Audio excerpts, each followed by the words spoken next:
Ignatius Press and the Augustine Institute present the Formed Book Club. Catholic book lovers unpacking good books, chapter by chapter. If you like us, please help us by subscribing and by reviewing us on Spotify, Apple Podcasts, or wherever you might listen.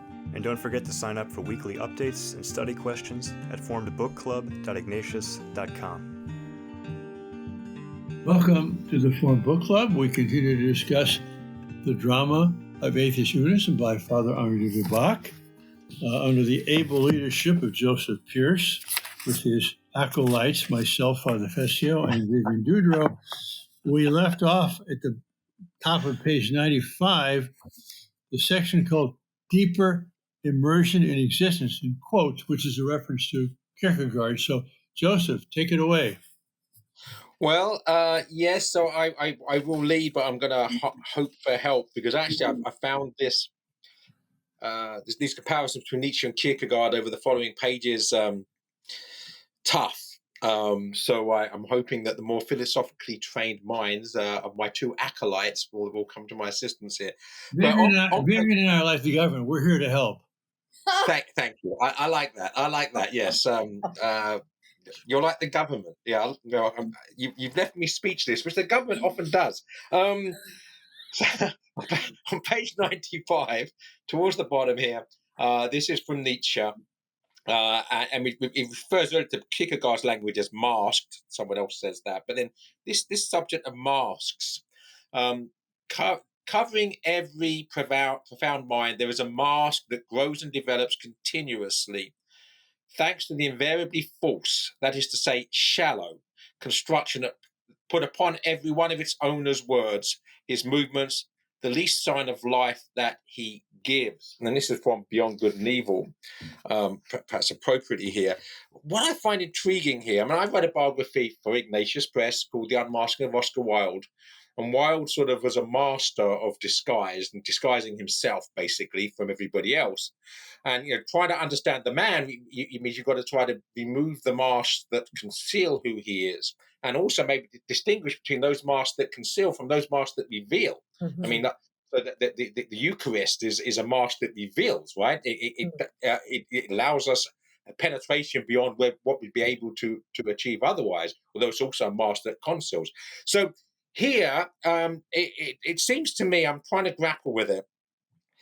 This is Nietzschean arrogance, and presumably, if it's meant universally as a doesn't believe in truth, but something we should believe, then this presumably applies to Nietzsche as well. That, in other words, that all of us are self-deceiving because we are not able to see a truth which probably doesn't exist anyway. And therefore we experience reality subjectively, and insofar as it's subjective, it is invariably false, to use his language. And this mask grows, and it's what the growth is like. Something sort of something pathological. It's something which separates us from whatever is real, if anything is. So all of us, basically, it seems to me, are condemned to a radical separation from that which is, because of our inability to do anything but project our own shallowness onto it. I don't know if I've understood what Nietzsche's saying there, but that is what he's saying. Then all that we can look forward to is alienation from everything, including ultimately ourselves. So, I think you're right. I think that is the existential phenomenon that Nietzsche discovers and can't find a solution to it, and ends up really stuck in alienation from himself, his fellow man, from God, from reality, because if everything is just a subjective experience, how do you know what's true? How do you know what's not true? He completely takes the basement out of any kind of notion of objective truth, objective reality, objective right and wrong. So where does that leave you? but in a, swimming Yeah, in it seems that the only thing to save you from nihilistic despair and the suicide, which would be the logical consequence, is self-empowerment. right. I've got to experience reality, whatever it is, even though I can't know what it is, by empowering myself, right? Just by basically kicking everybody else out the way to make myself the most powerful, whatever myself is, that I can make myself. It seems that we end up exactly with the Pride movement and Pride Month that we have now, if we follow this to its logical conclusion. Let me see if I understand, because I may not. So, is it a question of where, on one hand, you could have people who don't reveal all of themselves because they're ashamed or whatever, or just because they're interior, they're personal, and you don't show everything to everybody. So, in that sense, there's a mask, there's a filter. We don't show our true selves to people. That's one thing. Or there's a mask where we are deluded ourselves into thinking that's who we are, or I think they're distinct things, Father. The first is not Nietzschean. The right. first is just the way that we experience reality because of our own, because of the real distance that separates us from the fullness of objectivity. So there is an engagement with it, but there's a limitation to our ability to engage fully. So I think that's one thing. But Nietzschean is the latter. The Nietzsche basically saying that because of our own, he used the word shallowness, invariable falsity, that basically we are, because of what we are, I don't even think we can use the word who, perhaps, but we are, because of what we are, radically at variance with what is, to such a degree that we have a huge outgrowth of artificiality, of accretion between us and what is, which means there's this radical separation of us from it, and in consequence, we have nothing but us, knowing that the us that we have is pathetic. Right. And it's interesting how de Lubac writes really with a great deal of compassion, I think, toward both of these men. I mean, when he says both of them passionate readers on 96, both of them, first of all, he's saying Kierkegaard and Nietzsche have a lot in common. That's his starting point on page 95. That's right. And which is itself intriguing, right? Yes. It gets us thinking. Yes. Right? And so he's talking about now the mask of Nietzsche, because Nietzsche knows that if you're just making it up, then nothing's true. So you're a fraud in that sense, right? So but then he starts to show these comparisons between the two men, both of them passionate readers of Schopenhauer. Well, what did Schopenhauer say? The universe is not rational. So good luck trying to find truth or make sense of things or whatever. That's a failed project. And then both are, both are tragic and lonely heroes. That's a very sympathetic thing to say about two men. This harshness toward oneself, the only road to freedom. So now you're locked in yourself, beating yourself up. I mean, it's kind of pathetic. Both of them fighting for a cause. They oppose the increasingly professorial philosophy. Okay, so they're both, philosophy has become this thing in the academy, having lost its way into extreme rationalism, everything being picked apart till the point that nothing means anything anymore. They're both, Nietzsche, Kierkegaard are both against that. They're both fighting against the established churches in Germany, the established state churches. In Nietzsche's case, the Lutheran Church. His father was a Lutheran minister. Nietzsche went to Lutheran seminary. And, whatever his experiences might have been, he's fighting against an official Christianity that has been gutted of any real Christianity. And in Kierkegaard's case, it's the Danish state church. So here's de Lubac, like, comparing these two men, what it is that they're reacting to, what it is that they're fighting against. And it's they're both struggling against Hegelianism as a rational system and a historicist way of thought. That's on 97. And this quote on the bottom of 98, where that's opened up a little bit more what Nietzsche is fighting against in Hegel. I mean, this could have been written about COVID. This, the power of history, unconcealed admiration for success, the idolatrous worship of facts, whatever those are, the power of history, a mechanical gesture of approval for every kind of power, be it government or public opinion or majority. I mean, this is Nietzsche talking, but de Lubac is trying to position both of these men as, in a way, prophetically exposing what's wrong with the intellectual paradigm that they're living in. And then the sentence just after which you quoted, this is Kierkegaard in his postscript. They will jerk their limbs according to whatever rhythm authority, in quotes, adopts for pulling the strings. Right. So wait, is that Kierkegaard or That's Kierkegaard. That's okay. So that's Kierkegaard. Those That's other things including unscientific postscript. Yeah. So my mistake. I started that quote, that long extract, saying it was Nietzsche. It was Kierkegaard, but it might have been Nietzsche because Nietzsche opposed the same thing. So now you've got these men fighting against the same things, but what's their solution?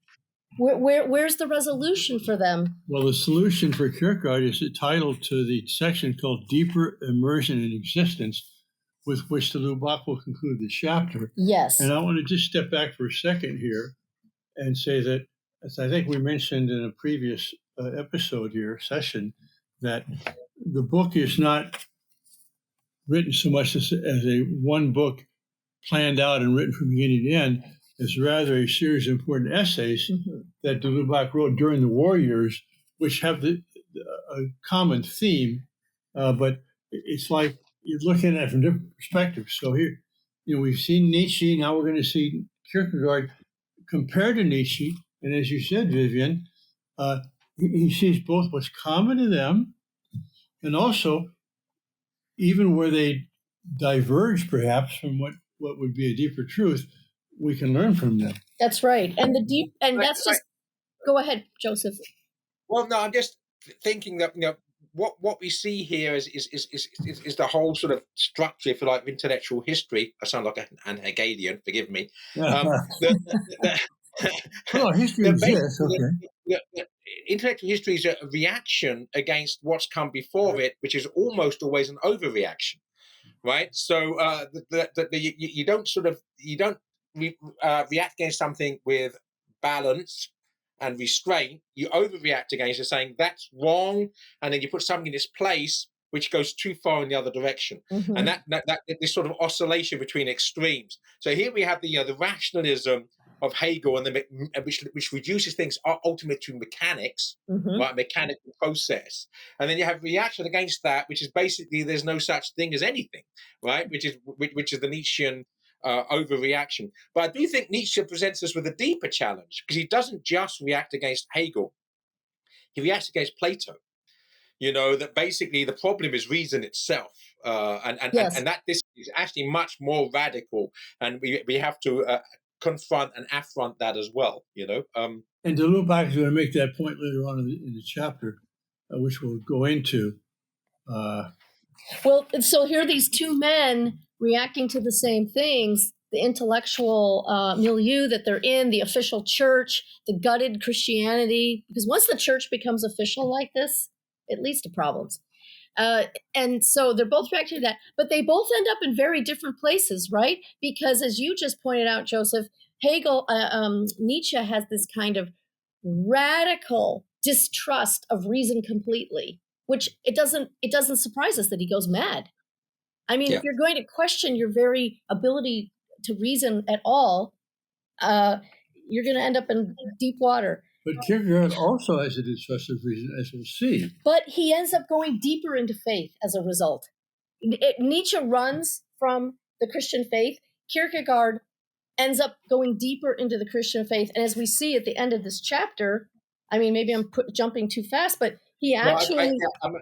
you can go to the end. There's much more to say, but I do want to go back to Well, 97. let Vivian finish here. The fact that Yeah, he starts, I was about to say that, but please, Vivian, follow your train. just that he starts approaching even the Catholic faith. I had no idea that about Kierkegaard. I know very little about Kierkegaard, but I certainly did not know that.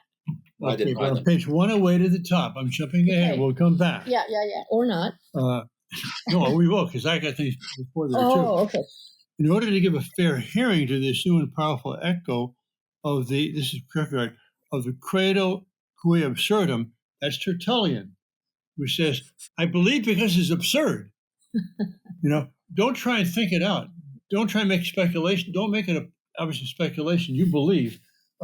We must take up the concrete existential position which Kierkegaard is doing his best to lead us. And that's good. But de Lubac here is saying we can learn from Nietzsche, we can learn from Kierkegaard. Yes. But as Joseph said, they go too far in the swing of the pendulum. We have to, recognize that excess. But both men, interestingly enough, the reason why Kierkegaard could echo this statement, believe because it's absurd, both men are trying to reclaim the mystery of things. These people who think they can dissect it and break it into parts, and now they understand it, and now they can explain it all to you, and just robbing the faith of its power and That's mystery and transcendence into something that we now, But it's not absurd. No, it's not absurd. That's the whole point. Now, I was about to say that, Father. You jumped. I shouted you down. Yeah, no, you jumped my gun, which is fine. It's not absurd, but it's meant to shock. We know our faith isn't absurd, but we also know that it's paradoxical, that it's mysterious. Right, but there's a difference between paradox and absurdity, and because we do believe in the sort of marriage of faith and reason. So we don't believe because something's absurd that would be absurd. Right, of course. We do believe in something which we can't contain. Correct. Right, that's the point. Something which transcends our ability to contain it.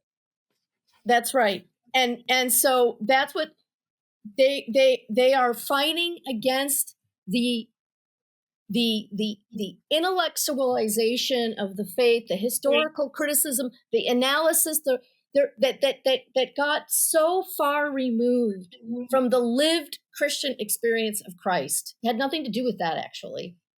Right. And Kierkegaard's trying to somehow reclaim that in his own, convoluted way, whereas Nietzsche is just simply rejecting it entirely, rejecting Christ entirely. They're reacting to the same thing, but they're reacting in opposite ways. And they're both beginning, I would suggest, from positions of being lost. Yes. In other words, that their cultural experience of life and of religion and of philosophy is from a perspective of radical disillusionment with the Enlightenment. Yes. But yet having no real connection with scholasticism. So they start in the wrong place, and Nietzsche sort of wanders off further and further away, and Kierkegaard sort of wanders in the right direction. That's the way I would sort of metaphorically try to describe it. Yeah. I want to go to page 103. If there's nothing before that, you have a lot of underlines. Oh, don't bother with me. Just do your thing. I do want to go back farther if I can. When on 103? Yeah. Go ahead. I do want to go back to 97 if I can, because I want to discuss. You not only can, but you may. Because I want to read this quote from Nietzsche because I think it's interesting. So, bottom of page 97, above the footnotes, having distinguished between the idea of Christianity and its manifold and common appearances, so the separation of the idea from the appearance, one comes to believe that this idea takes a mischievous pleasure in manifesting itself in purer and purer forms, and finally chooses its most translucid form in the brain of the present theologus liberalis vulgaris. But when he hears these purer Christianities passing judgment on the earlier Christianities, which were impure, the impartial listener often has the impression that Christianity does not enter into it at all. Right, and exactly. it seems to me that he's completely misunderstood, because the idea of Christianity, in a Platonic sense, right, the substance, the essence of it, is Jesus Christ. It's the incarnate God, right? And so it's not, this sort of thing which is a figment of the real anyway, which then we misunderstand. That's very Nietzschean, right? The idea doesn't exist, and then we misunderstand the non-existent idea. But the point is, you've got to begin with the fact that the idea of Christianity is Jesus Christ. No, you have to begin with Jesus Christ. And as soon as people start talking about ideas, no, I don't equate the idea of Jesus Christ with Jesus Christ. He's objecting I was using the word idea in a Platonic sense, not I know, in a Nietzsche but the Platonic sense that then got stretched beyond, so that now people are talking about their concepts of God. They're not talking about God. They're talking about their concepts of God. And this is what's happening in the academy, in the schools of theology, so, I'm not interested in your concept of God. I'm interested in God. Yeah, perhaps I should have clarified, not the idea of Christianity is Christ. The idea is Christ in the Platonic form. Now, of course, it becomes Aristotelian, it becomes incarnate, right? Something we can touch and feel and sense. But that's not the Christianity that he was experiencing. That wasn't the Christianity that Kierkegaard, because of being in these official churches. I agree. Yeah. I agree. That's exactly what I'm saying. There's a radical disconnect. That's right. Right? That's right. Between the Christ who is, yes, and their understanding of this thing which doesn't exist. I mean, that's the radical disconnect, right? That's right. Well, I want to parenthetically insert a pet peeve of mine, which is related to this idea of Christ opposed to Christ himself. Right. Even pious nuns will say, we have to have a relation with the person of Jesus. And I said, what are you talking about? I mean, I don't have a relation with the person of Vivian, but with Vivian, right? So even to say the person of, it's an abstraction. It's one step. Yeah. And the Platonic, let's face it, even Aristotle tried to correct Plato on the inversion of the abstraction of the thing versus the real thing. Because in the Platonic ideal, there's this sense that the ideal kind of exists. Is the real thing, and the real thing is a shadow of that thing. And Aristotle said, no, it's the other way around. It's the pencil. And then we have ideas about pencils. Or the number one. Okay, the number one doesn't exist no, there's one pencil, and that's where we get the idea of number one. So I think I'm an Aristotelian because I'm a Thomist. So I'm not arguing with you. I agree with you, but I do think we have to be fair to Plato, because when he talks about the idea, he's not about an abstract concept. He's not about the thing in the mind of God.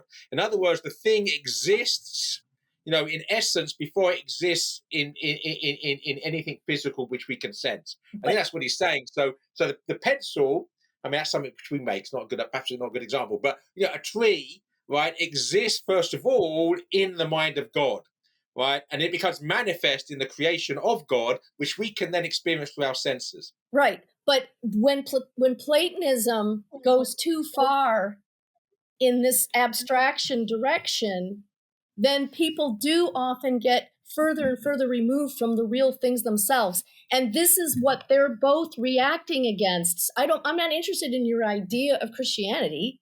I'm interested in if there is a Christianity worth being interested in. Nietzsche decides there is no Christianity being worth being interested in. Kierkegaard is still interested in Christianity and is now, like you said, perfectly wandering around trying to find it.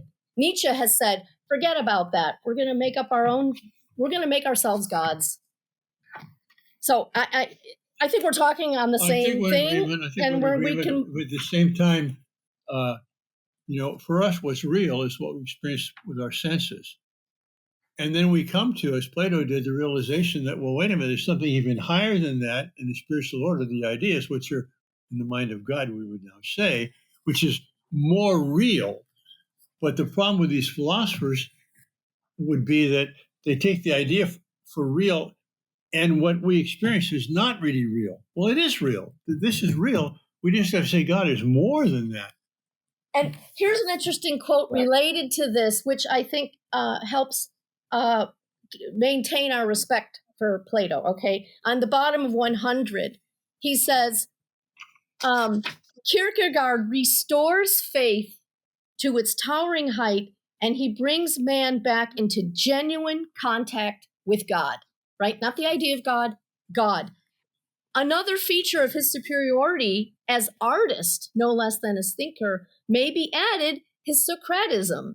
If Nietzsche is the anti-Socrates, Kierkegaard is certainly the most Socratic of the moderns. So in Kierkegaard, we don't see this hostility, this hatred towards Socrates that we see in Nietzsche, even as he's trying to restore, look, we need to have a relationship with God, not an idea of God.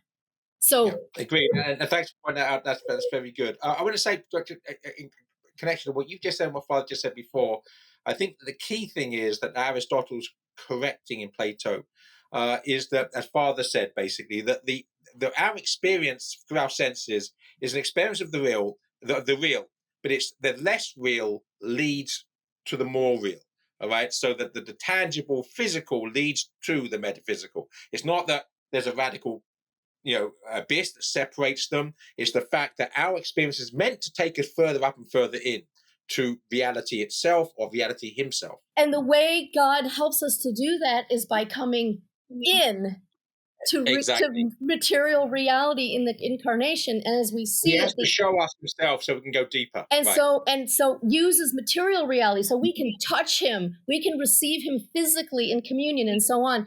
And so it's interesting that at the end of this section, we see Kierkegaard being fascinated by the incarnation. And that is precisely what is leading him toward the Catholic Church, because this is the synthesis right here between. How do you get beyond the abstract? You have to be shown the concrete. Right? That's right. And that's exactly what God did for us in the incarnation. Yeah. So now, can I go to 103 now? Of course, sorry. No, this has been a distraction. This is very important. Whether our listeners have turned off the, we don't blame them. Push the mute button or whatever, I don't know, but or to turn off the sound. But we have this kind of procedure. We've done it from the very beginning of this book club, that we will, skip pages and take a sentence or two or comment on a couple of sentences.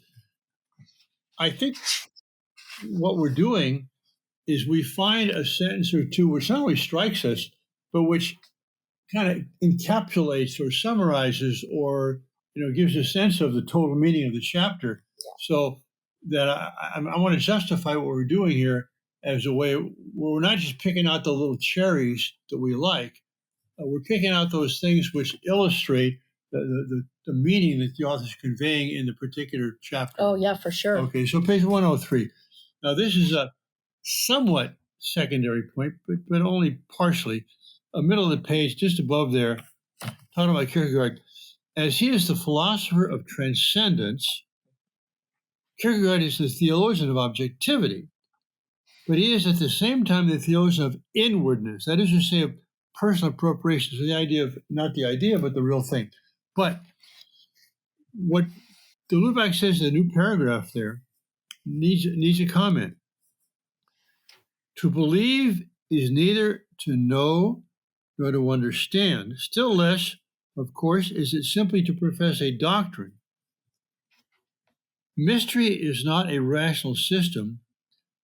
Faith is not a starting point for thought. Now, that's an ambiguous thing, because as Augustine famously said, theology is fides quaerens intellectum, faith seeking understanding. So in a certain sense, faith is a starting point for thought. But on page 104... keep going. Okay, go ahead. To just finish that quote, belief is not speculative. The real individual is face to face with a real God. That is the quite simple truth that Kierkegaard is never weary of repeating. Right. And the idea here is that it's not that we can't seek to understand our faith as best we can. Right. But we don't replace faith by some kind of intellectual superstructure. And on page 104, new paragraph, now that is precisely the misfortune of our philosophers, they're not ignorant of Christianity, and it is not of their own wish they reject it. But according to them, even if they do not put it so crudely, faith is a refuge for weak minds, weak heads. They reduce it to the status of an initial impetus, a starting point for thought. They, quote, go beyond, unquote, the Christianity of the apostles. Not only, they say, do we believe in Christianity, but we can explain it. And then down a few lines, they meant, without perceiving that for that very reason it eludes them. And then a few lines down, they manfully set forth to solve the paradox to which the believer clings, not realizing that wisdom lies in seeing it more clearly as a paradox. Yes. And de Lubac has two books. One is called Paradoxes, and the other one is called More Paradoxes, in which de Lubac has these little aphorisms which show the Chestertonian, if you will, paradoxical, feature of Christianity, which you can't fully explain. They two truths which seem to be contradictory, but really aren't, leads you to something you can't fully grasp, but it's necessarily not. It's true nevertheless. And in this book club, we studied de Lubac's The Church, Paradox, and Mystery. We did. Which I forgot. Which is covers the same theme. Well, we are getting towards the end of our time here. It might be good to wrap up. But I'm going, as Father was reckless enough to allow me to lead, I'm going to allow myself the final concluding thought here, which both of you can carry on irrespective if you want to. Right. But first of all, page 103. I mean, my heart leapt. You highlight exactly the same passage, and also, but the only thing I ringed the page 103, the new paragraph, to believe is either to know nor to understand, which you read. Don't need to read it again. And I agree with all that. It's all wonderful. It's all completely true, except for the subclause. Faith is not a starting point for thought, because we do have to believe in, for instance, the fact that we're looking at being a reality and not merely a figment of our own subjective imagination before we can do anything. So that's the one thing about this. And then, Father, you said there's this ambivalent. What does he mean here? And so you pointed that out, and I was grateful for that. And I think what we are meant to infer from this is a missing word that I would like to supply. And I think in supplying the word, it will make that statement more true for you. And that is this: faith is not simply a starting point for thought. Faith is more than a starting place for thought. Not that we don't think about our faith. Of course we think about our faith. But that's not the purpose of faith, to be a starting place for thinking. You see what I mean? Yeah. I think that's what he means, if I may be so bold to suggest. I think it's important for us to point that out. Yes. Yes, on the one hand, faith is a starting point for thought, in that once you believe, you want to understand it better. Yes. But it's not a starting point in the sense that we don't need to believe anymore. We can try and explain it. Yes. And I think that's what de Lubac means. Perfectly put. It's a prerequisite, but it's not the answer. You almost got the last word, Joseph. Yes, so we're going to return, ladies and gentlemen, and any other categories there might be. I think those are the only two that are relevant. Next week to continue this chapter. God bless you. If you enjoyed this discussion, please help spread the word about the Forum Book Club by subscribing to the podcast and writing a review. You can sign up for weekly updates at forumbookclub.ignatius.com.